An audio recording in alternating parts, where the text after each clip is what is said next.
Sí, amén. Pues buenas noches a todas.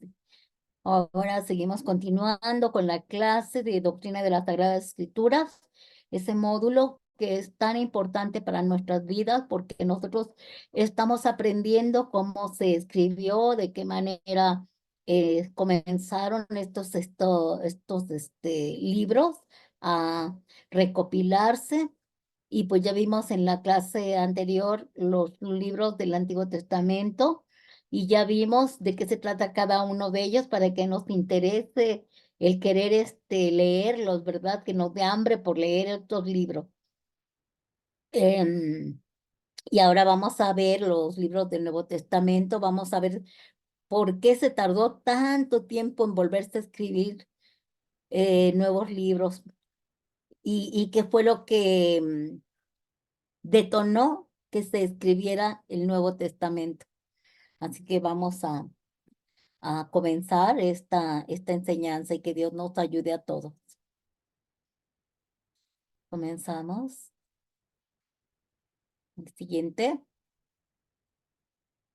Bueno, vamos a ver parte de la historia del Nuevo Testamento. Es de que el Nuevo Testamento fue escrito 400 a 500 años después de haberse escrito el Antiguo Testamento. Se tardó mucho tiempo. Ese fue escrito entre los años 50 a 100, ya después de Cristo. Es decir, durante la última mitad del siglo I de Cristo, después de Cristo. Así que este periodo se extendió desde la época del profeta Malaquías alrededor del año 400 antes de Cristo, hasta la predicación de Juan el Bautista alrededor del año 25 después de Cristo. ¿Se imaginan ustedes? Hubo un silencio de 400 años. No hubo palabra profética durante 400 años, casi 500. Solamente se quedó en Malaquías, ese profeta, y de ahí a Juan, hasta que vino Juan el Bautista. Se tardó 400 años para que Dios volviera a hablar. ¿Se imaginan? Ese silencio debe haber sido terrible para la gente, porque se supone que no había una relación. Sí, sí iban y estaban en el templo y sí adoraban a Dios, sí entraban a hacer el servicio y todo lo que veían, pero nunca más bien durante estos 400 años, no hablaba Dios, no habló. Y ellos se estuvieron basando en todo el Antiguo Testamento. Entonces vemos cuánto tiempo tardó para que nuevamente el Señor volviera a hablar. A ver, continuamos. Así que comenzó la recopilación pues, del libro del Nuevo Testamento y que esto, pues, para recopilar todo esto, tomó como 300 años de tiempo. Fue un proceso largo en el que participaron también muchos hombres de Dios, ¿verdad? Muchos líderes de la iglesia primitiva y se comenzó a recopilar cada libro alrededor del año 65 después de Cristo. Y hasta entonces las historias del Nuevo Testamento se transmitían de forma oral también, hasta que ya decidieron comenzar a escribirlo, ¿verdad? Y se puede ver que comenzaron del año 0 al año 30 cuando muere Jesús. Ahí es donde se escriben los evangelios, los 4 evangelios. De ahí, de cuando muere Jesús, se escribe este libro de Hechos, de los Dejes Hechos, los de literal nada más. porque se supone que en ese tiempo ya se supone que Cristo se había manifestado y lo vieron cuando Él resucita y se va el Señor, ¿verdad? En los aires. Y de ahí empieza a hablarse, escribirse todos los hechos de los apóstoles, de cómo vivieron, de cómo predicaron, de cuando vino el Pentecostés, de cómo el Espíritu Santo empezó a usar, de toda la persecución que había y ya después empieza a escribirse todas las epístolas que escribió el apóstol Pablo, que fueron como 13 epístolas que escribió, más o menos hasta el año 90 después de Cristo. Y de ahí, al final, el apóstol Juan, ya anciano, escribe Apocalipsis. Y ahí terminan toda la escritura del Nuevo Testamento. Y podemos irlos viendo paso a paso. Se dan cuenta que son menos libros, pero ya en esos libros están hablando de toda todo lo que estuvo velado en el Antiguo Testamento, se revela todo en el Nuevo Testamento. Y nosotros podemos leer todos los libros escritos desde los evangelios hasta el Apocalipsis, y hay tal información, tanto señalando el Antiguo Testamento y de cómo se manifestaron en el Nuevo Testamento por los hechos que iban viviendo los apóstoles. Continuamos.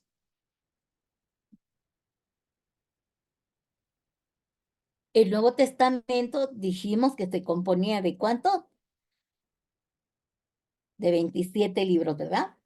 Y también se clasifican en 4 grupos, para que así se los puedan aprender y lo aprendan, lo puedan, pues, estudiar mejor. Por ejemplo, el primer grupo están los evangelios, Mateo, Marcos, Lucas, Juan. Luego están los libros históricos, que nada más es uno, el de Hechos. Luego están las cartas paulinas, donde están todos los libros, más bien las cartas que escribió Pablo, ¿verdad? Luego están las cartas generales, a donde se supone que en Hebreos es la continuación de Lucas. Luego está Santiago, está Pedro, y él escribe primera de Pedro, segunda de Pedro. Luego Juan escribe 3 cartas también. Y luego escribe Judas, y luego ya el libro profético, que es el Apocalipsis. Esta biblioteca del Nuevo Testamento, podemos ver cómo nosotros podemos organizarnos para poder leer y estudiar. Cuando nosotros queramos aprender toda la obra de Cristo, pues lo vemos en los evangelios, ¿verdad? Pero cuando ya entramos al libro de Hechos, ahí ya estamos viendo cómo trabaja y cómo se inicia la iglesia de Cristo, y cómo están trabajando, y cómo el que en cada uno de los apóstoles está haciendo la obra de Dios. Pero podemos ver cómo un hombre impío, un hombre que perseguía, un religioso que perseguía tanto a la iglesia como es Pablo, fue ese varón el que escribió casi la mitad de los libros del Nuevo Testamento. Continuamos.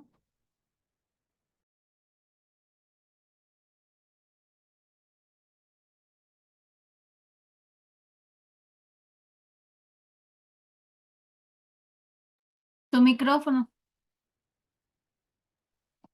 Los evangelios, aquí en el primer módulo de los libros del Nuevo Testamento, podemos ver que los evangelios son los 4 libros más importantes del Nuevo Testamento, porque en ellos narran la vida, hechos, milagros, crucifixión, muerte y resurrección de nuestro Salvador, Redentor y nuestro Señor Jesucristo.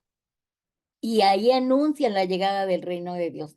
Y estos 4 evangelios fueron escritos por los apóstoles Mateo, Marcos, Lucas y Juan. Pero cada uno de ellos tenía una profesión diferente antes de seguir a Jesús, ¿verdad? Por ejemplo, Mateo era un recaudador de impuestos. Marcos parece que era un pescador. Lucas era un médico y Juan era otro pescador, ¿verdad? Entonces nosotros podemos ver que ellos tenían diferente manera de vivir, una cultura distinta, conocimiento diferente, no, algunos tenían estudios, otros no tenían estudios, pero todos fueron usados por el Espíritu Santo para poder escribir todo lo que ellos veían y todo lo que ellos vivieron con Cristo. Y de esa manera pudieron plasmar en cada evangelio toda la obra del Señor Jesucristo hasta el día de su muerte. ¿Sí? Ahora vamos a ver el segundo módulo de los hechos, el libro más bien Mateo. Vamos a ver, bueno, vamos, espéreme. Vamos a explicar el contenido. Por ejemplo, en Mateo el tema principal es afirmar que Jesús era el Mesías esperado. Y Mateo hace muchas referencias a profecías del Antiguo Testamento. Por eso les digo que ya ahí está implicado el Nuevo Testamento con el Antiguo Testamento. ¿Por qué? Porque ya se cumplió todo lo que estaba escrito en el Nuevo Testamento. Así que el cumplimiento de ellas en Jesús con el propósito de mostrar al pueblo judío que Jesús era el Rey de Reyes, era el Hijo de David y era Dios encarnado. Él se encargó de escribir, de plasmar todo eso. Y en Marcos el tema principal era narrar el ministerio, la muerte de Jesús, su resurrección, y es un relato rápido en donde se enfoca en los poderosos hechos del Salvador. Si ustedes leen Marcos, ahí están todos los milagros descritos. Marcos como que se enfocó más en escribir los hechos poderosos de Dios, o sea, de Jesús, porque está escrito uno tras otro de los milagros que hacía, de las sanidades que hacía, de la liberación que hacía. Y es muy bonito ese libro también. ¿Por qué? Porque ahí podemos ver todo lo que Jesús dejó establecido.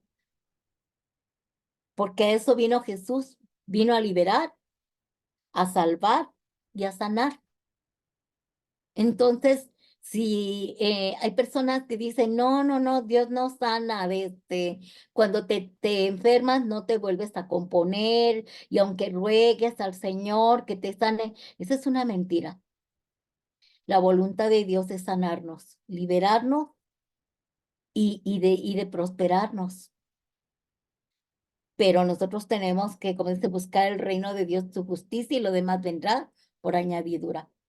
Ahora, Lucas su tema principal es relatar la vida de Jesús desde que nació, ¿verdad?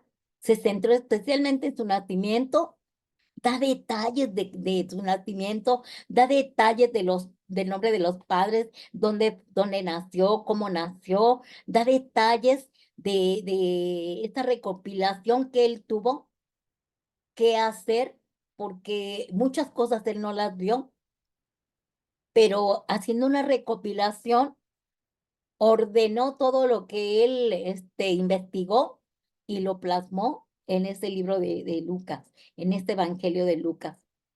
Entonces ahí pudo ver el nacimiento de Jesús, su ministerio público, su muerte, su resurrección, y ahí él dice que puede ver el relato de su ascensión también.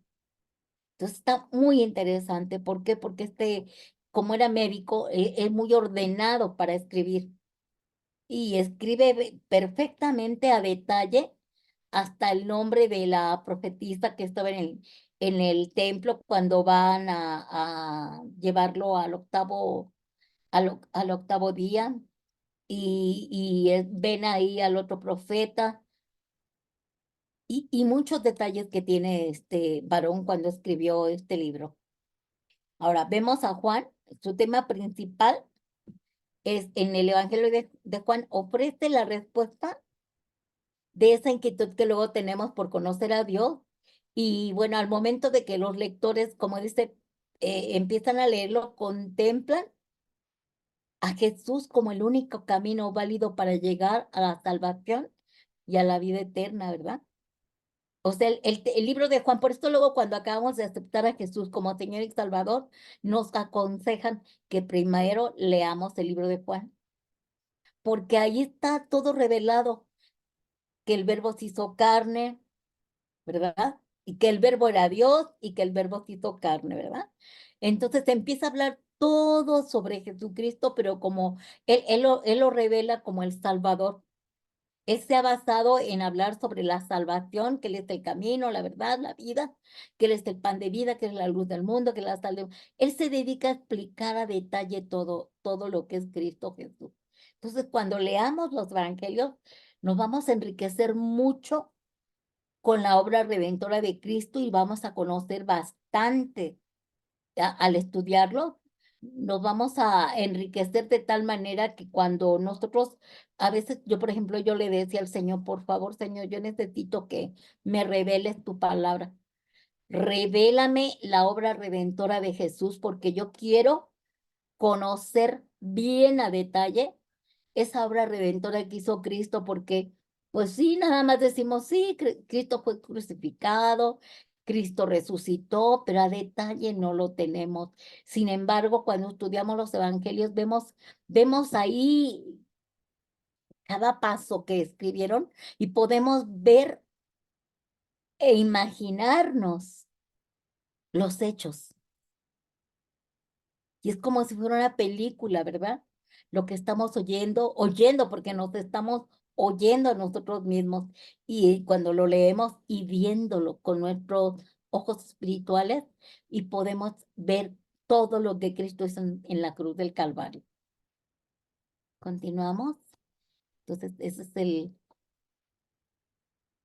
la segunda, el segundo módulo. El tercer módulo es el libro de los Hechos, llamado Hechos de los Apóstoles también. Y en este libro vamos a ver todos los eventos ya posteriores a la muerte de nuestro Señor Jesús. Vamos a ver la expansión del cristianismo en el Imperio Romano. Vamos a ver los hechos de los apóstoles.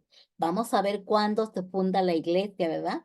Y este libro está escrito entre los años 80 y 90 después de Cristo. Según los teólogos, se considera una continuación del Evangelio de Lucas y contiene la única historia disponible de la iglesia primitiva. O sea, solamente en el libro de Hechos podemos ver cuando inicia la iglesia de Cristo.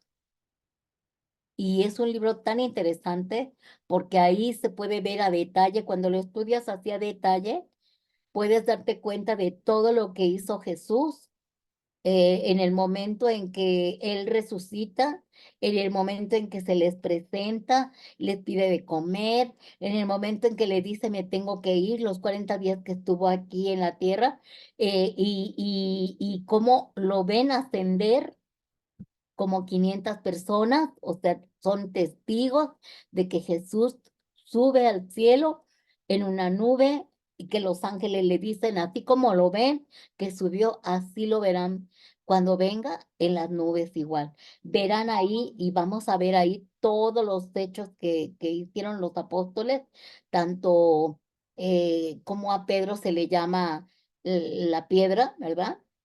Para iniciar la iglesia, como vemos todos la obra que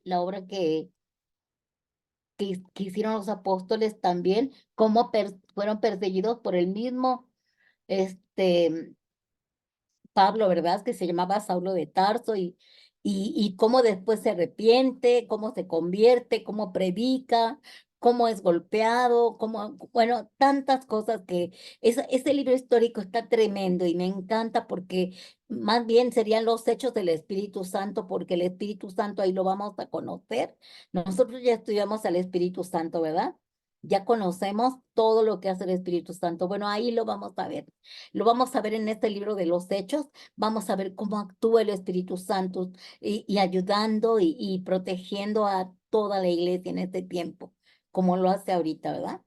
Así que en este libro de los Hechos, su tema principal es describir el nacimiento de la iglesia y cómo los primeros seguidores de Jesús continúan su misión en medio de tanta persecución. Así que los invito a leer este libro también. Continuamos. Y bueno, nos vamos a las 13 cartas Paulinas. Si ustedes ven, es una biblioteca enorme. Y este hombre casi escribió la mitad de los libros del Nuevo Testamento. Podemos ver la epístola de Romanos, Primera de Corintios, Segunda de Corintios, Gálatas, Efesios, Filipenses, Colosenses, Primera de Tesalonicenses, Segunda de Tesalonicenses, Primera de Timoteo, Segunda de Timoteo, el libro de Tito y el último libro que es Filemón. Todos, conforme nos vayamos leyendo, nos vamos a ir enriqueciendo porque este varón, Pablo, de acuerdo a lo que él cuenta, dice que fue llevado al cielo, que no sabe si en el cuerpo o si en el espíritu, pero le fueron reveladas muchas cosas en el cielo, cosas que él no pudo escribir porque no se lo permitió Dios.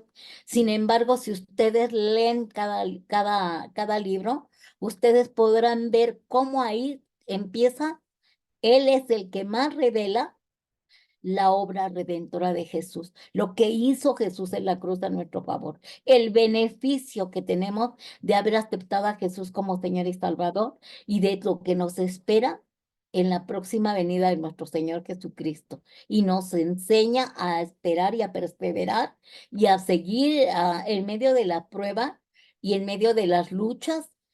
Tenemos que continuar buscando el rostro de Dios hasta que ya venga por nosotros. Así que este hombre, bueno, este hombre yo de verdad que lo admiro. Y fueron, espérame, déjame leer acá, hija, la anterior. Fueron aproximadamente 50% del Nuevo Testamento, ya dijimos. Estas fueron dirigidas, si ustedes ven, hasta los nombres de edad, Corinto, en Gálatas, en Éfesos, ¿verdad? Estamos viendo en Colosas, en Tesalónica. Estos libros fueron dirigidos a los creyentes de varias ciudades, como lo eran Romanos, y ya vimos, ¿verdad? Corintios, los Gálatas, los Efesios, los Filipenses, los Colosenses, Tesalonicenses, y hay dos cartas escritas para Timoteo, una escrita para Tito y otra escrita para Filemón. O sea, fue escrito para creyentes y para casi sus hijos, digamos, a los que les escribió al final, hijos espirituales.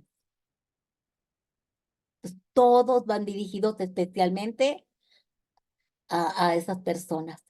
Y bueno, podemos ver en el libro de Romanos que el tema principal del libro de Romanos es un libro precioso, lleno de detalles de la obra redentora de Jesús.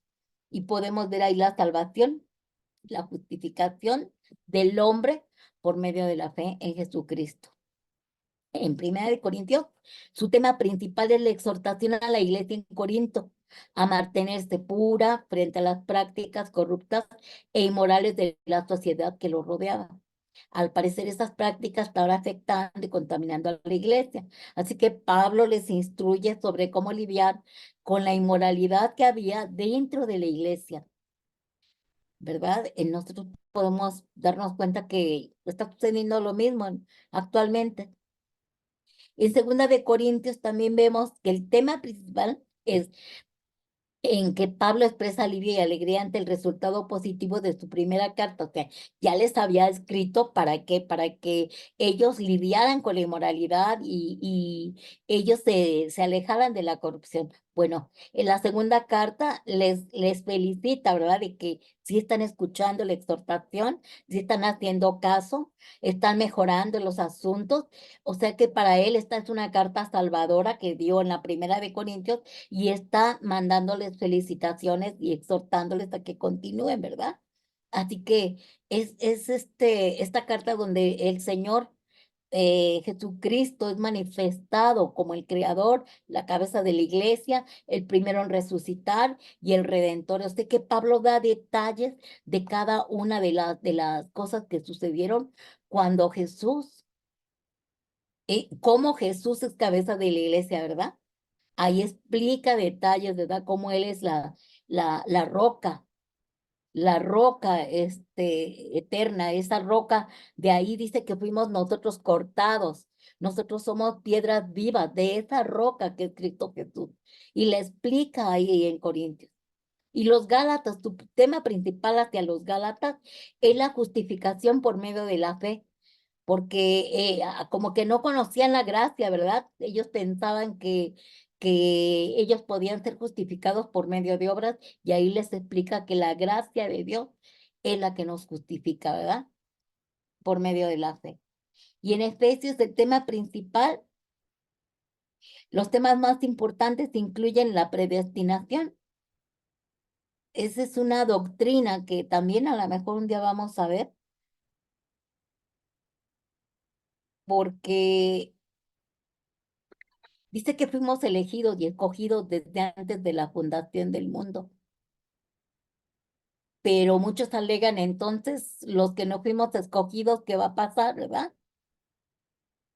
O sea, ya está escrito todo y ya nosotros no tenemos la culpa entonces de no aceptar a Jesús como Señor y Salvador, porque ya son elegidos unos y otros no. Entonces ahí es donde varía mucho eso, pero no, Pablo explica a detalle y de una manera tan maravillosa el amor del Padre, el amor del Hijo y de cómo el Hijo es el Señor de la creación y cómo por medio del Hijo fuimos justificados, reconciliados, aceptados, glorificados, pero Él habla y incluye sobre la predestinación. Y eso también vamos a verlo más adelante. Continuamos. Después vemos a los filipenses. El tema principal de este libro es su propósito, pues el propósito principal fue agradecer a los cristianos de Filipos la ofrenda que ellos le enviaron. O sea, Pablo trata temas también como la humildad, el gozo, la unidad y la vida cristiana. Ahí explica de cómo esta es la única iglesia que ha aportado económicamente para ayudar a los pobres. Está muy bonito ese libro también. Y en Primera de Tesalonicenses, su tema principal es enfatizar la esperanza de la segunda venida de Jesús. Y él en este libro se centra en la participación de los justos en los acontecimientos de la segunda venida. O se está hablando de los santos que habían muerto anteriormente, porque dice que vamos a venir con Cristo, porque dice que verán al Hijo de Dios bajar, pero viene con sus santos. ¿Y quiénes son estos santos? La iglesia. Entonces ahí, y fíjense, todo eso que escribió este hombre es porque él lo vio en el tercer cielo, pero no podía hablar de más. Y veladamente hablaba, y una que otra cosa saltaba, que explicaba lo que va a pasar, lo que va a venir y la manera en que nosotros podemos ser libres, salvos y que nos guardáramos, que no tuviéramos ningún temor, que nos guardáramos. Y en segunda de Tesalonicenses, ahí Pablo su tema principal es que él está hablando de que va a haber una persecución, va a regresar Jesús, porque la gente decía, ¿cuándo va a volver? Ya se murió nuestro líder, nuestro rey, y él prometió regresar, pero pasaban los años, como hasta ahorita han pasado los años, y la gente a veces dice, bueno, ¿y cuándo va a venir? Pero si el Señor no ha venido es porque nos ama tanto que está esperando que nos arrepintamos, porque nos falta mucha familia, ¿verdad? Para que se arrepienta. Si ahorita viniera el Señor, se quedarían los demás. En su grande misericordia, Él está todavía teniendo paciencia para venir. Pero ¿qué invitaba a los tesalonicenses, Pablo? A que tuvieran esa esperanza, fueran fieles y no fueran ociosos, sino que estuvieran trabajando para el reino de Dios y en sus necesidades también, ¿verdad? Así que la esperanza que les daba a los tesalonicenses es que esperaran, es que el Señor va a venir pronto y que fueran fieles. Hasta el día de hoy lo estamos esperando al Señor y nos invita a lo mismo, que nosotros seamos fieles, que no seamos apáticos, que estemos siempre buscándolo, buscándolo, buscándolo, porque el día que el Señor venga, no va a venir, más bien va a venir solamente por su iglesia. ¿Y qué va a pasar con los demás? Por eso debemos nosotros de estar trabajando, predicándoles a otras personas la palabra de Dios, para que también sean alcanzados, ¿no? Y en Primera de Timoteo, el tema principal es, pues, a Timoteo lo tomó este Pablo como un hijo espiritual. Entonces, siempre le está dando consejos como pastor de la iglesia en Éfeso. Y Pablo escribe la carta para animar a Timoteo, hijo en la fe, y a exhortarle porque este muchacho era muy joven y ya lo habían puesto como pastor de los Efesios, ¿verdad? Ahí en Éfeso. Y si Pablo, que ya era mayor, muchas veces era pues difamado, calumniado, herido, ahora imagínense a un joven, ¿verdad? Entonces le manda una carta para animarlo, para alentarlo y que no tomen dice que no menosprecien, porque es joven, no lo menosprecien. Y en segunda de Timoteo le vuelve a hablar Pablo, pero ahora porque ya sabía Pablo que se acercaba ya su muerte y le escribe una carta bien tierna a Timoteo, su hijo espiritual, para que lo anime a ir a visitarlo, e incluso dice que para darle instrucciones para su trabajo ministerial. O sea, es una carta de padre a hijo o de pastor a su discípulo. Pero Pablo le quiere enseñar todo, le quiere dejar herencia, ¿verdad? Del conocimiento. Y por eso esas cartas que escribe a Timoteo son cartas muy personales. Ya no está hablándole a las ciudades, aquí ya está hablándole a un varón. Así como la siguiente que es Tito. Vamos a ver, Tito.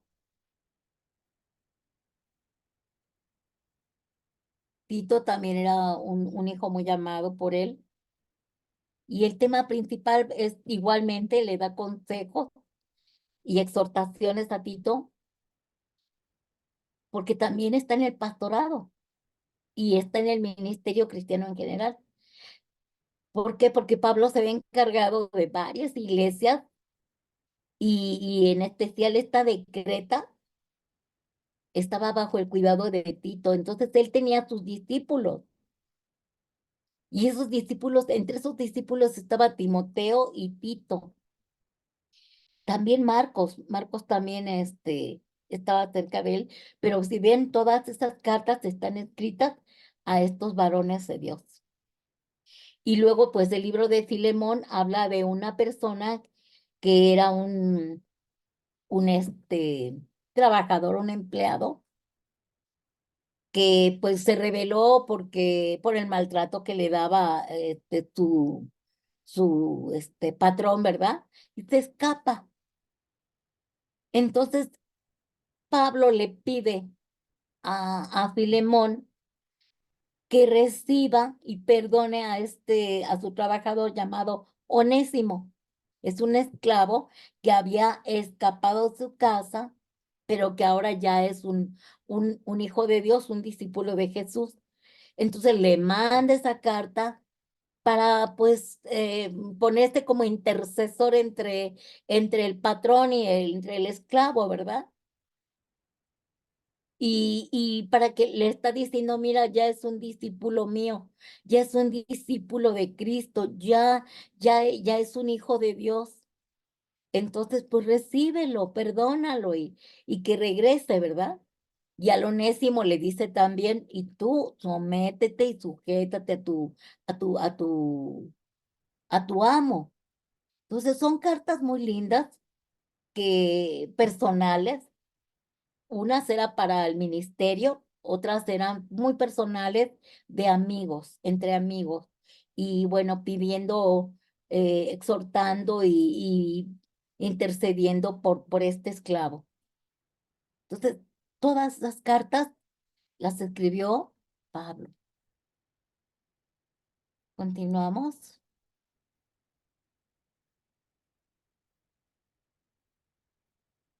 Ahora vamos a ver las cartas, que son 8 cartas generales y pueden llamarte también universales. Estas son Hebreos, Santiago, Judas, Primera de Pedro, Segunda de Pedro, Primera de Juan, Segunda de Juan, Tercera de Juan. Son llamadas así universales porque su temario o contenido doctrinal no aborda problemas particulares, ¿verdad? De una sola congregación, de una ciudad o de una persona. Ellos no, ellos abordan asuntos de forma general. Así que el objetivo principal de estas cartas era dar instrucciones a los cristianos, pero a todo el cristianismo en general, o sea, toda la iglesia del siglo I después de Cristo. Cuando muere Cristo, estos hombres empiezan a escribir y Juan y Pedro pues eran sus discípulos, ¿verdad? Santiago era su discípulo y parece que también era hermano de Jesús. Judas también. Entonces, Judas nada más tiene un capítulo, me parece. Y vamos a ver qué contienen.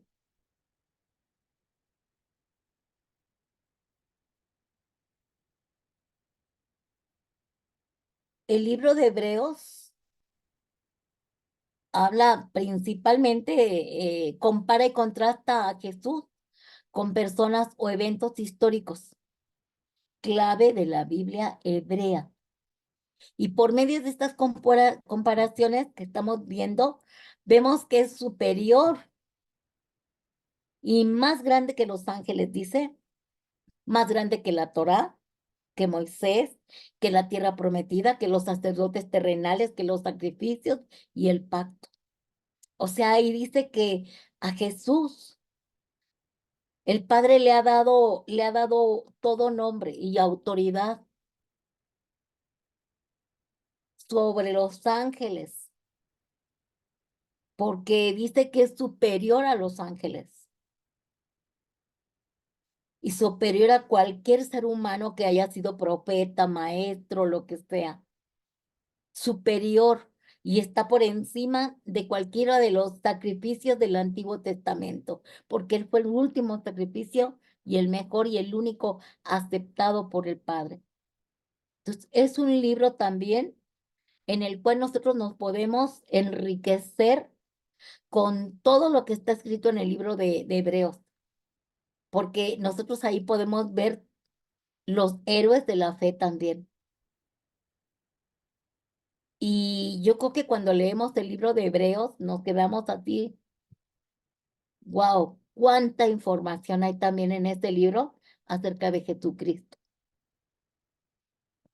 Y en el libro de Santiago, el tema principal es el libro, te ofrece una guía para vivir nuestra fe en Jesús día a día. Ese es para que todos los creyentes, pues cuando tengamos algún problemita, nosotros podamos buscar el rostro de Dios, ¿verdad? Y dice que enfatiza la importancia de poner en práctica el amor y vivir de acuerdo a los mandamientos del Señor. Ahí en Santiago habla de la lengua, ¿verdad? Exhorta a aquellos que hablan de más y dice que la lengua, en la lengua está el poder de la vida y la muerte, ¿verdad? Y lo que hace la lengua, cómo puede destruir hasta naciones por lo que tú hablas. Puede destruir un hogar, una familia, puede destruir una persona. Entonces, siempre dice que tengamos cuidado de nosotros, de cómo hablar, de lo que hablamos, porque habla que la lengua es como fuego, dice. Entonces, él está hablando ahí a los creyentes diciéndoles, guárdense,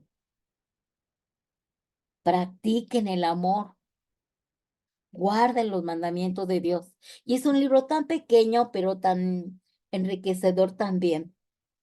Y vemos a Primera de Pedro. O sea, él escribió 2 cartas. Esas cartas de Pedro también están hermosas. ¿Por qué? Porque ahí habla a las iglesias de Asia, porque dice que deseaba fortalecerlos en la fe y instruirlos en las enseñanzas de Jesús y en su gracia. Entonces, ahí Pablo está explicándoles a los hermanos que se animen, que sean alentados y además sean exhortados, ¿verdad? Pero lo hace como lo hacía Jesús, hablando de la gracia, del favor y del amor de Dios. Y cuando escribe la segunda carta, su tema principal ahí es advertir que van a venir maestros falsos. Va a haber personas corruptas que se van a infiltrar en la iglesia y van a enseñar doctrinas de demonios. Y lo mismo sucede ahorita, ¿verdad? Si ustedes se dan cuenta, en muchas iglesias, en muchos lugares se están infiltrando gente que no es cristiana, pero se están infiltrando para derribar y destruir la congregación, la iglesia, y muchas veces hay enseñanzas que no son las correctas. Por eso la palabra de Dios dice, conoceréis la verdad y esta te va a hacer libre. Por eso nosotros mientras estudiemos más la palabra de Dios, la leamos la palabra de Dios como lo estamos viendo, ¿no? Que hay en cada libro, interesarnos por él, por leer cada libro, y entonces nos vamos a enriquecer de tal manera que cuando veamos o nos hable algún hombre, una mujer que se diga maestro de la palabra de Dios y que empiece a hablar, como ya estamos estudiando la palabra de Dios, nos vamos a dar cuenta que este no es el evangelio de Cristo. Y vamos a descubrir esos maestros falsos, porque ya se están infiltrando en las iglesias desde el tiempo de la iglesia primitiva hasta el día de hoy. Así que tengamos mucho cuidado. Y bueno, el apóstol Juan empezó a escribir estos 3 libros, y en el primero él estaba hablando para advertirles a la iglesia de no pecar, de no dejarse engañar. Vuelve a recopilar esto, a declarar y a advertir que no se dejen engañar por los maestros falsos. Y les habla que se acuerden que ya tienen la vida eterna por medio de nuestro Señor Jesucristo. Entonces es importante, así como Juan lo está leyendo, escribiendo, nosotros al leerlo nos demos cuenta que es como si fuera el periódico de ahorita, ¿no? Las noticias de ahorita, porque es lo mismo que está sucediendo.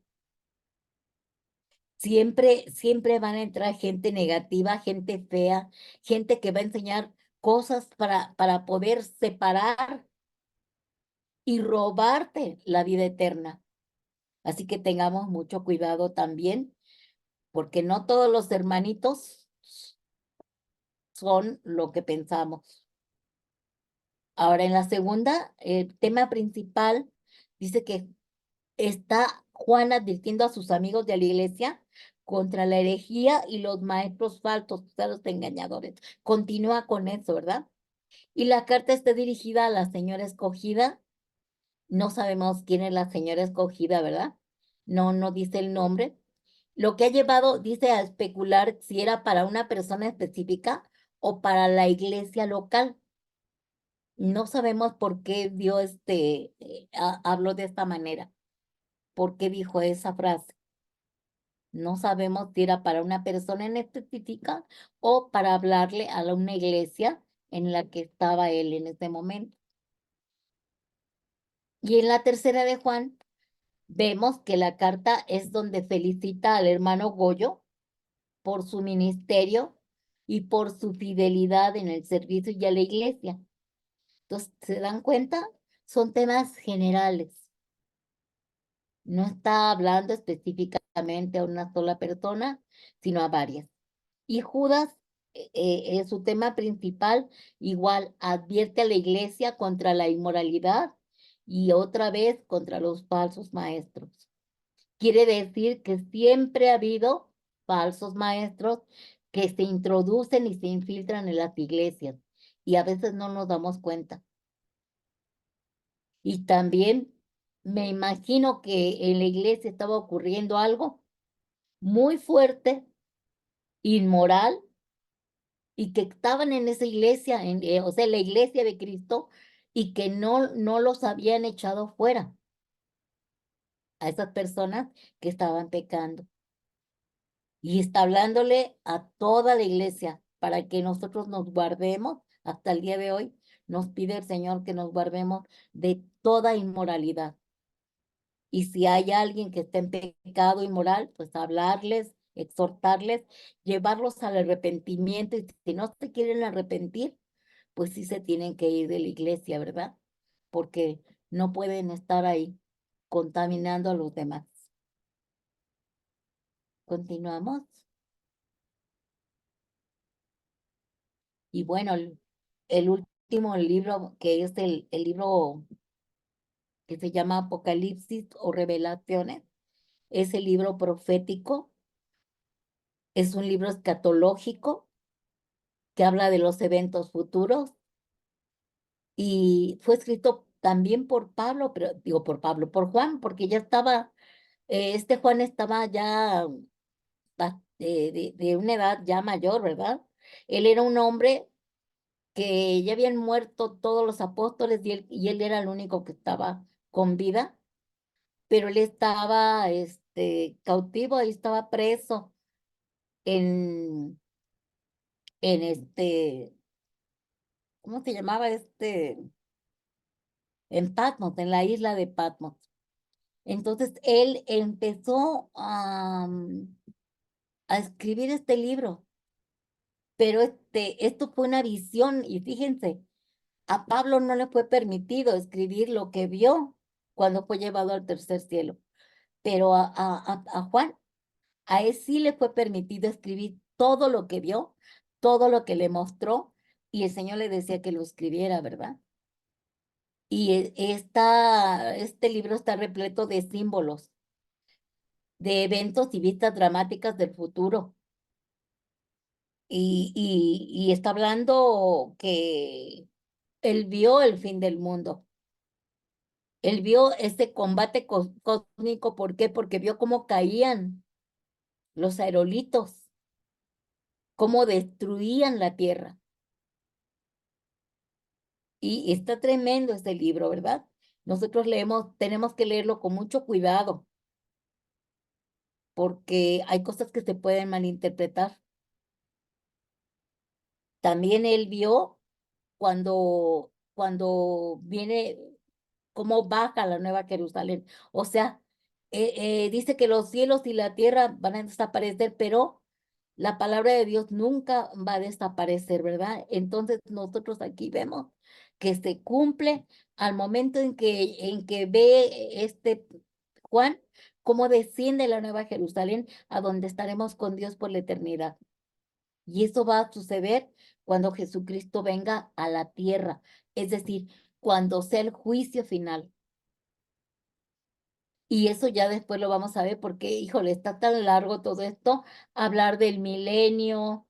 Hay tantas cosas que podemos hablar si nosotros estudiamos revelaciones. Este libro de Apocalipsis está, mm, ¿cómo decirles? No es que esté complicado, sino está tan enriquecedor también, pero que lo tenemos que estudiar a detalle, porque hay tanta cosa.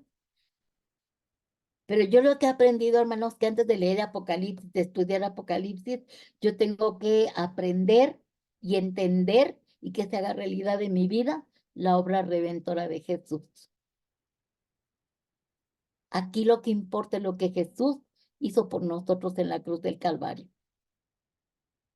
Y por supuesto que debemos conocer lo que revela Apocalipsis, pero ya con el conocimiento y la seguridad que nos da el saber que Cristo nos salvó, nos redimió, nos justificó, nos reconcilió, nos adoptó y que nos vamos a ir con Él. Podremos hablar del rapto, de que Él va a venir por nosotros. Habla de eventos en donde Israel va a sufrir persecución, en donde Israel, los que no estén sellados, van a morir. Pero para explicar todo eso necesitamos estar bien cimentados en la obra redentora de Jesús. Y yo creo que es lo que ahorita nos interesa más. Entonces, vean cuánta palabra hay, cuánta enseñanza hay en el Nuevo Testamento también. Así que al leer toda la Biblia, nos damos cuenta que fue escrita por inspiración divina y que todo su contenido está basado en el amor de Dios por la humanidad.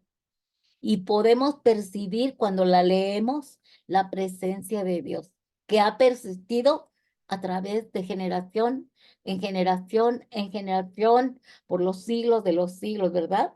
Y nos ha dado su Espíritu Santo para que Él nos revele la palabra de Dios, porque Él nos va a revelar la salvación que fue ganada a través de la obra redentora de Cristo en su muerte, en su resurrección, por la sangre que derramó en la cruz del Calvario.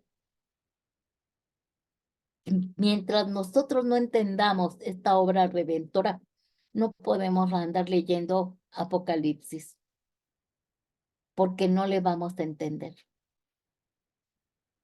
Por eso es tan importante que nosotros estudiemos el Nuevo Testamento y, como les decía, para los que apenas están comenzando, leer el libro de Juan, comerse el libro de Juan.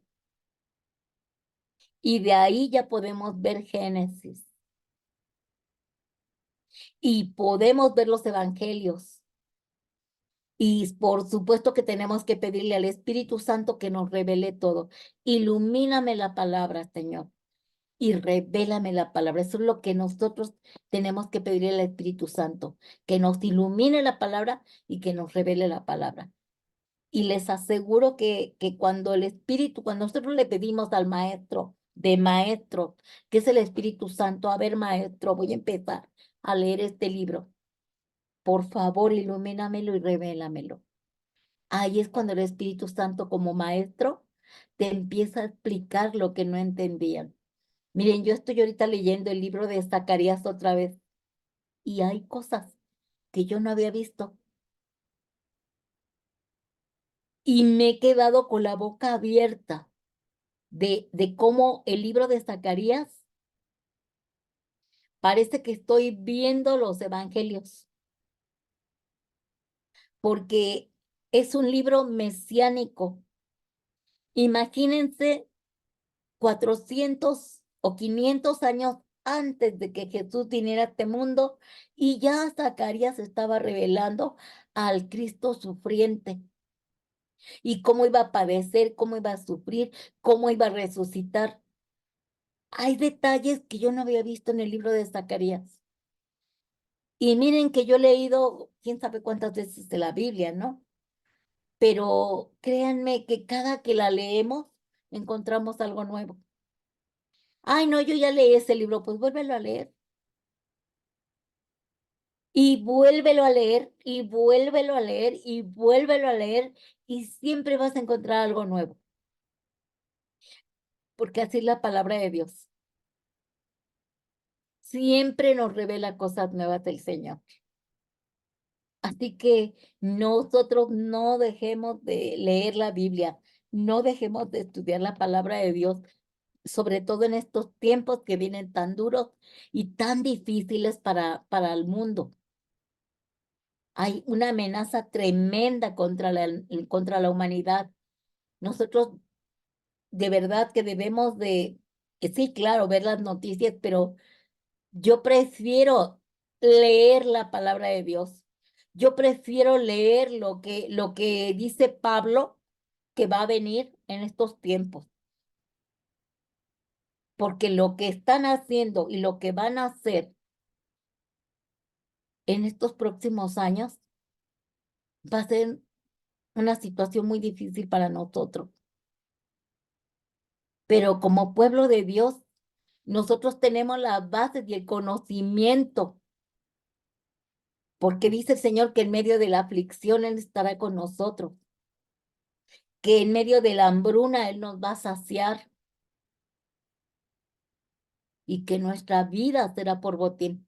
Entonces nuestra esperanza está en lo que dice la palabra de Dios, para que todos los acontecimientos que vayan a suceder no nos desalienten, no nos desanimen, porque nosotros conocemos la verdad. Nosotros conocemos, conforme estudiamos la palabra, lo que va a suceder.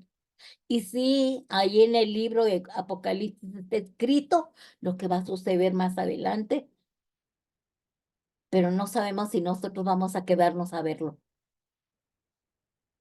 No sabemos si nos vamos antes, no sabemos si nos vamos a la mitad, no sabemos si nos vamos al final de, de la, de la tribulación. No lo sabemos. Si vamos a estar nada más los primeros 3 años de la tribulación, pero no vamos a estar en la gran tribulación. No sabemos porque los teólogos no se ponen de acuerdo. Pero de acuerdo a la palabra de Dios, Él habla de que guardará tu iglesia, guardará tu pueblo. Pero guardará a aquellos que guardan tus mandamientos, aquellos que están verdaderamente pegados a la vid verdadera que es Cristo Jesús. Por eso nos está invitando el Señor a que comamos de su palabra, leamos su palabra, estudiemos su palabra. ¿Por qué? Porque ahí nos va a revelar y nos va a dar las estrategias para lo que viene. Así que vamos a continuar estudiando y leyendo la palabra de Dios y que sintamos esa sed y hambre por comer su palabra, que es el pan de vida y el agua de vida, para que nosotros siempre estemos alimentados de la palabra de Dios. Amén.